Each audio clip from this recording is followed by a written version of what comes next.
I talked about how Cosmopolitan magazine, they wanted to be the Playboy of women. They openly admit that we lied to a generation of women just to sell you products. We created this fantasy world. The Cosmo Girl, at least in the beginning, before a lot of women began to buy into it, the Cosmo Girl was just a sexual fantasy.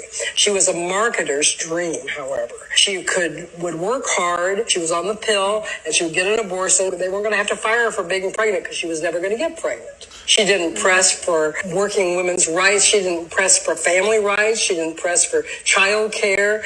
She just worked hard and for the corporation. Basically, she was a man. If you can convince a woman that everything is about her, then she has to buy a whole bunch of stuff to make herself so wonderful. Why was Cosmo so successful?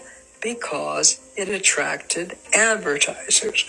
Why did it attract advertisers? Because it worked. A huge shout out to Kevin Samuels, man. One thing that I appreciated about Kevin Samuels was, he didn't just have talking points. A lot of his stuff that he spoke about was actually like research. He did his own research. And as we have seen, especially in the later years, unfortunately, it was after he passed away. But we're starting to see a lot of this stuff play out. A lot of information that he spoke about, now it seems like it's being put on the forefront. Everybody that he spoke to, especially the women, because if we're being honest, those were the people that wanted to negate and argue with what that man was saying. But now you have these exact same type of individuals going out here, using his talking points, taking his template, and monetizing off of it. Like, the gig is up, man. It's unfortunate because the gig is up, but we've been telling these young ladies since I can honestly remember, men don't care about this mess. Like the makeup, the eyelashes, the wigs, the weave, the long nails, like all of this stuff was put out there just to get your money. And they're continuing to take your money. But if you look at most of these young ladies' lives, they are losing hundreds of $1,000s dead. No man, no husband in their lives, no children, more depressed, more overweight than ever. I just have one question. When are we going to wake up?